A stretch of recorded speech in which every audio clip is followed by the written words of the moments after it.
샬롬 샬롬 샬롬 샬롬 샬롬 샬롬 내니 두려워 말아라 나의 아들 나의 딸아 안심하라 샬롬 샬롬 샬롬 샬롬 샬롬 샬롬 나의 평안을 주노라 세상과는 다른 평안 두려워 마라 샬롬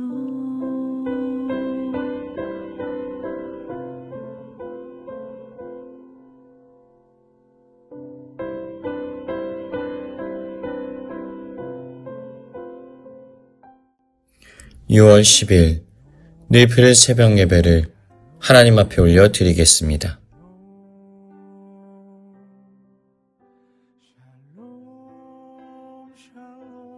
신명기 1장의 말씀을 가지고 함께 말씀의 은혜 나누기를 원합니다. 오늘부터 우리는 구약성경의 신명기 말씀을 함께 나누기를 원합니다. 신명기. 이 신명기의 뜻은 뭐냐면 되풀이하여 명한 기록이라는 의미를 가지고 있습니다. 배경은 이렇습니다. 이스라엘 백성들이 지금 가나안 땅을 눈앞에 두고 있습니다. 얼마나 오랫동안 기다려왔던 은혜의 장소입니까? 모압 평지에서 그 가나안 땅을 바라보고 있는 이스라엘 백성들. 그런데 이들을 이끌었던 위대한 지도자였던 모세는 가나안 땅에 들어가지를 못합니다.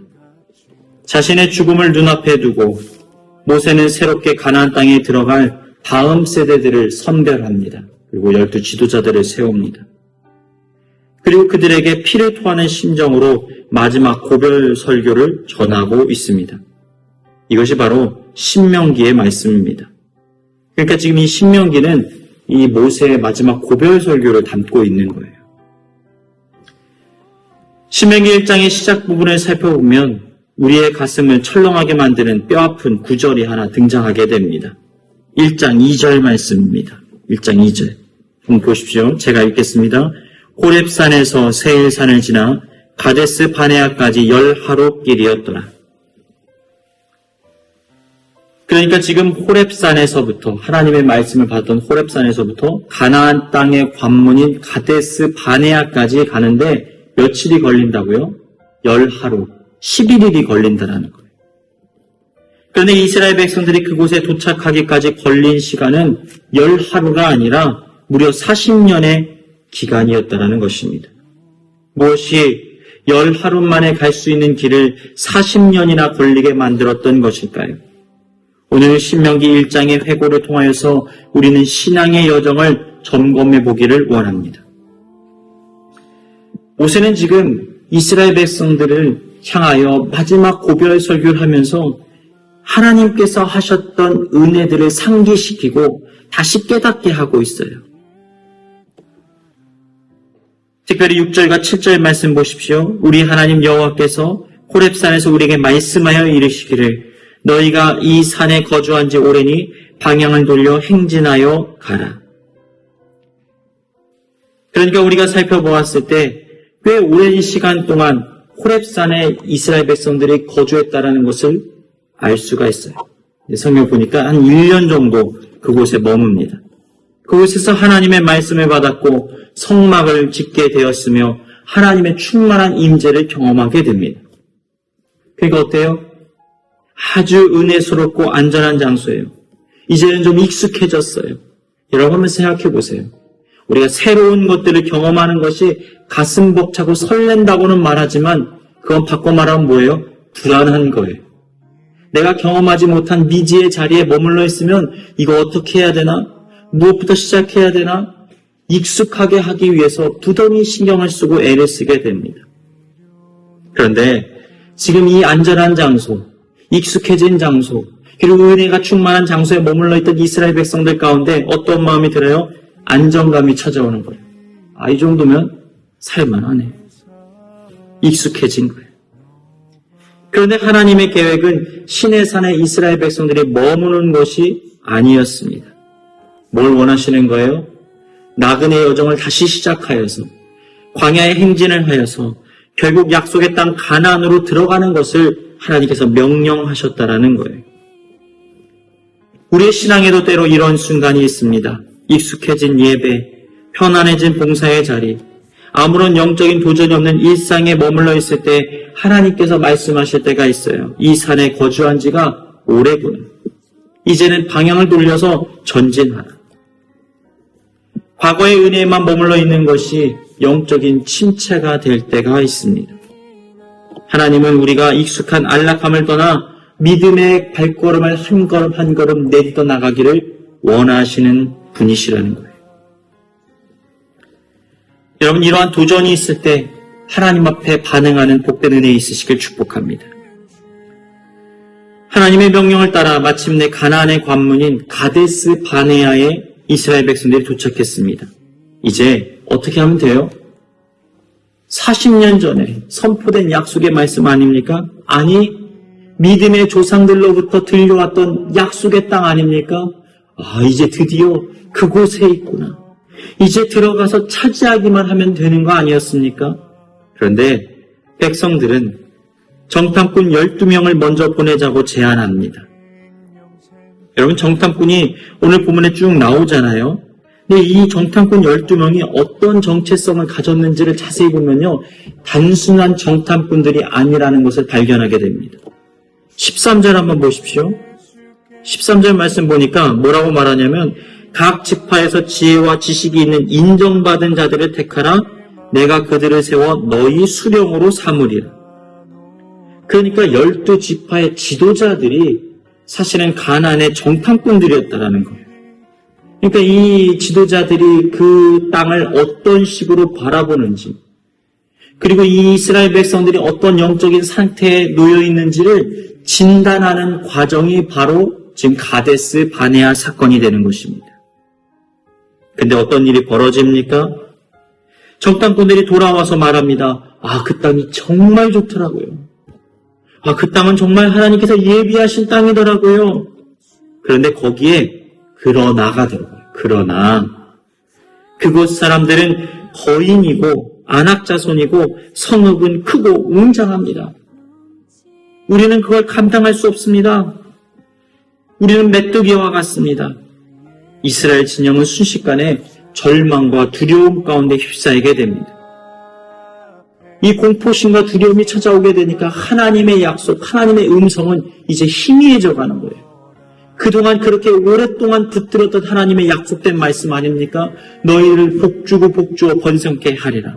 반드시 그 약속의 땅을 차지하게 하리라. 홍해를 가르고 출애굽을 하고 만나와 매출하기로 광야에서 먹을 것과 마실 것을 입히고 먹이시면서 돌보셨던 하나님의 역사는 까맣게 잃어버린 채 무엇을 바라보기 시작합니까? 두려움에 사로잡히기 시작합니다. 희미해져 보이는 거예요. 그리고 나서 그들이 말합니다. 27절, 장막 중에서 원망하여 이르기를 여호와께서 우리를 미워하심으로 아모리 족속의 손에 넘겨 멸하시려고 우리를 애국 땅에서 인도하여 내셨도다. 그러니까 하나님의 사랑조차도 잃어버리게 만들어버린 거예요. 그리고 뭐라고 말합니까?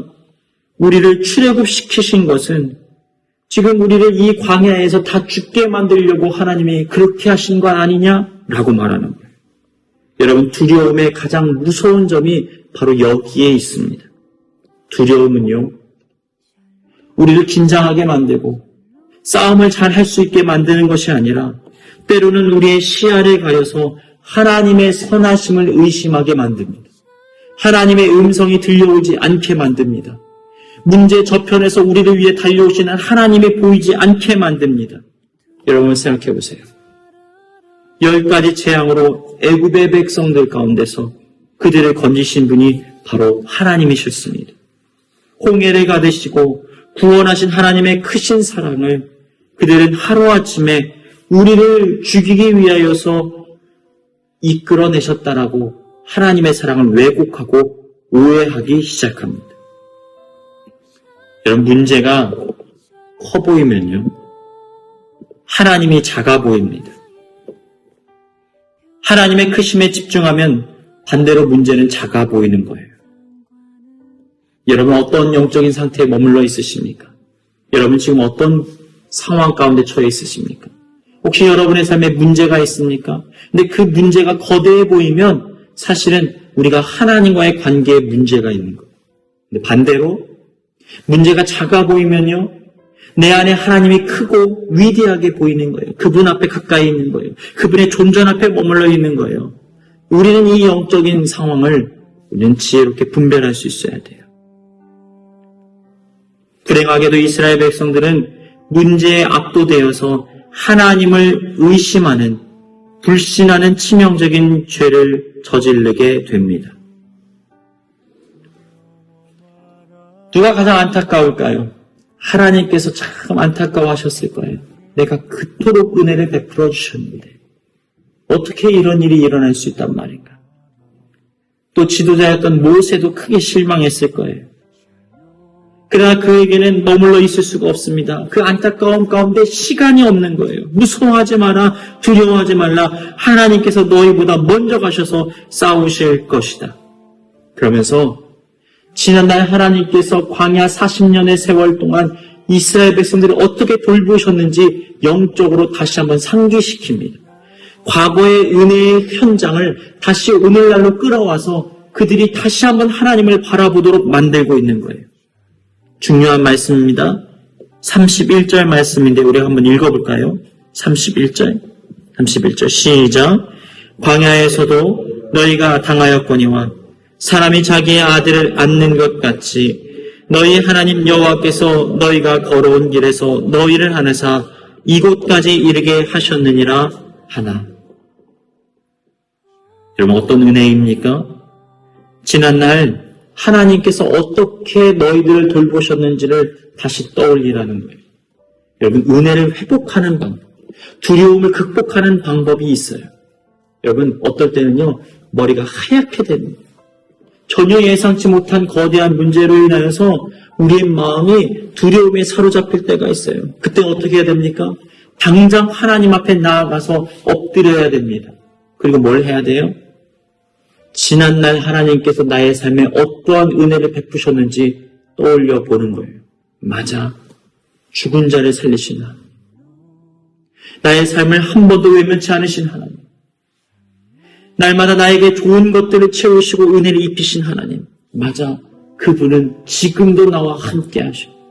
비록 지금은 침묵 가운데 계시는 것 같지만 여전히 하나님께서는 신실하게 나의 삶을 붙들고 계셔 그것을 깨닫게 되어지는 거예요. 지금 모세는 지금 그러한 이스라엘 백성을 향한 하나님의 은혜에 대해서 이렇게 표현하고 있는 거예요. 얼마나 멋진 말입니까? 광야에서 너 경험했잖아. 왜 잊어버렸어? 라고 말하는 거예요. 광야에서 너희가 당하였거니와 사람이 자기의 아들을 안는 것 같이 여호와께서 너희가 걸어온 길에서 너희를 안으사 이곳까지 이르게 하셨느니라. 우리가 참 좋아하는 이 시가 있잖아요. 풋프린트 인 더 샌드, 모래 위의 발자국. 무명의 그리스도인이 기록한 시. 여러분, 이 시가 지금 여기에 근거를 둔 시예요. 한 그리스도인이 꿈을 꾸었습니다. 자신의 인생의 뒷자락을 돌아보면서 삶을 이제 정리하고 마감하는 순간인 거예요. 자신들이 걸어온 길들을 쭉 바라보았습니다. 힘든 때도 있었고 즐거운 때도 있었어요. 그런데 가장 인생에 어렵고 절망의 골짜기를 지나갈 때 그 발자국이 한 사람의 발자국밖에 없었다는 것을 뒤늦게 발견하게 되었습니다. 평생에 하나님과 날마다 동행하였기 때문에 두 사람의 발자국이 모래 위에 찍혀 있었으나 가장 고통스럽고 괴로운 시절에는 한 사람의 발자국밖에는 보이지 않는 사실을 뒤늦게 깨닫게 된 거예요. 그가 크게 낙심합니다.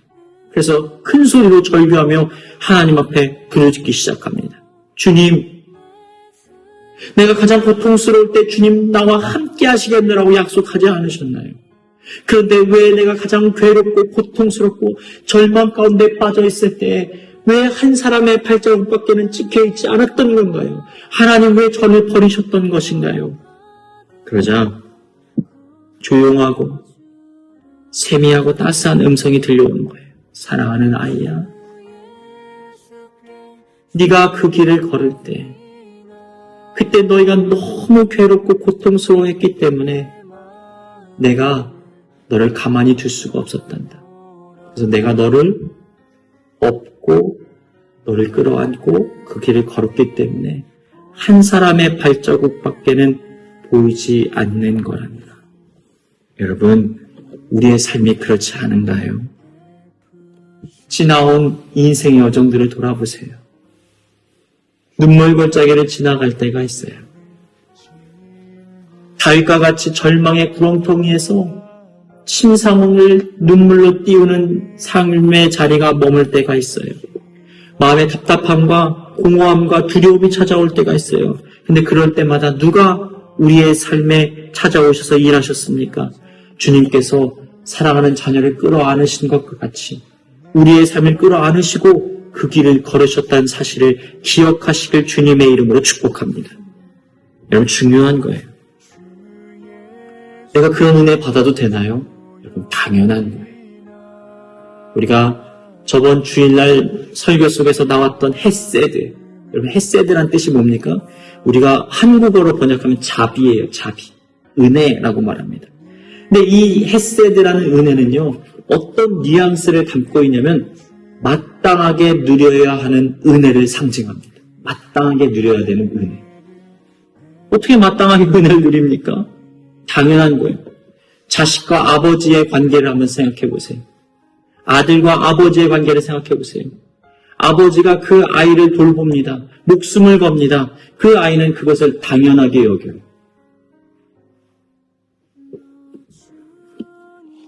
한 아버지가 고된 일을 하고 집에 돌아왔습니다.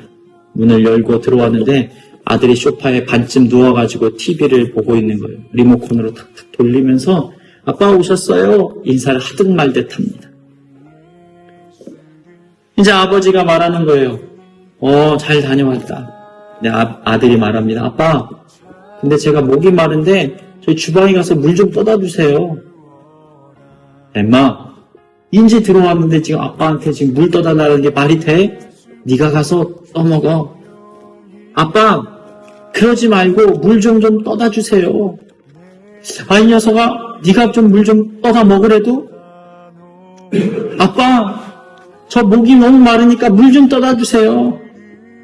한 번만 더 그렇게 말하면 또 회초리 들고 쫓아간다. 아빠, 그 회초리 들고 오면서 물 좀 떠다 주세요. 이렇게 말했다는 거예요.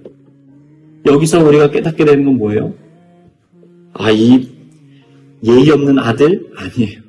아버지와 아들의 신뢰 있는 관계. 하나님과 우리의 관계가 이와 마찬가지라는 거예요.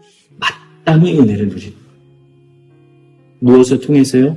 예수 그리스도의 십자가 은혜를 통하여서 우리가 하나님의 자녀가 되었기 때문에 그런 은혜를 누리며 살아가게 되어지는 거예요. 자, 그런데 이스라엘 백성들은 이러한 은혜를 잃어버렸습니다. 그래서 결국은 10하루길이면 갈 길을 스스로의 두려움에 사로잡혀서 스스로의 불신앙에 사로잡혀서 40년을 방황하게 됩니다. 결국 하나님의 마음을 아프게 했고 스스로 하나님을 떠났기 때문에 광야를 떠돌아야만 했습니다.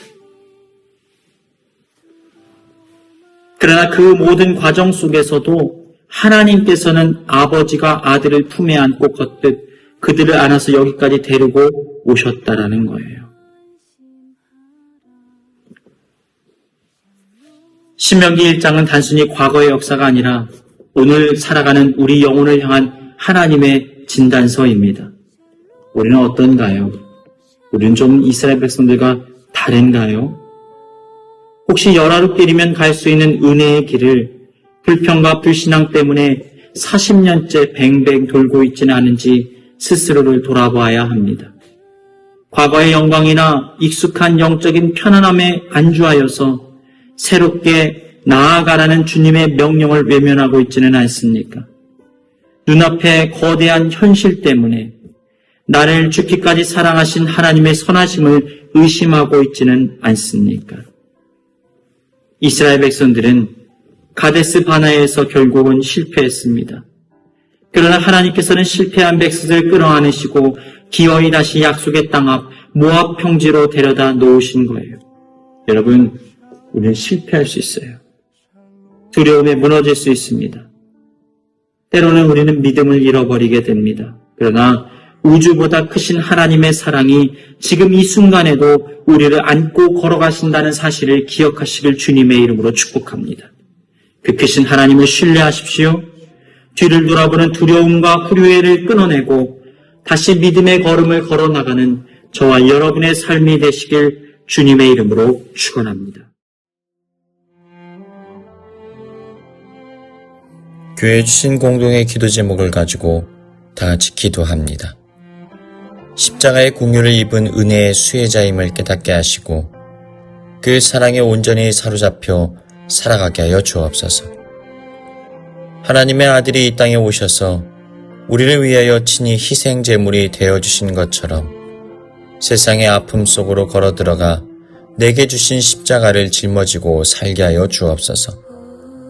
정죄와 비난의 돌을 내려놓고 하나님의 긍휼의 통로되어 치유와 회복을 세상 가운데 흘려보내는 복된 삶 살게 하여 주옵소서. 다 같이 기도하시겠습니다.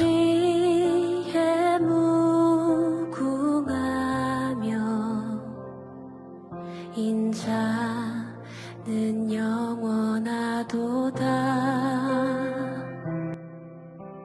상한 자들 고치시며 상처를 싸매시도다. 별들의 수를 세시며 이름을 붙이셨도다. 그가 구름으로 하늘을 덮으시며 땅을 위하여 비 준비하시니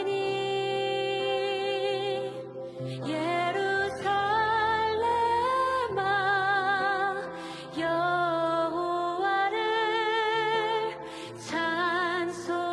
찬송할지어다. 내 하나님을 감사함으로 그 앞에 나가며 주인제 앞에 경배해.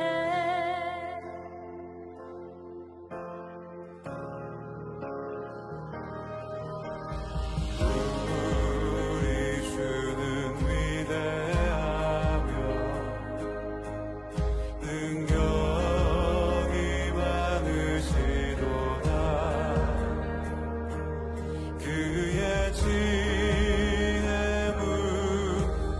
무궁하며 인자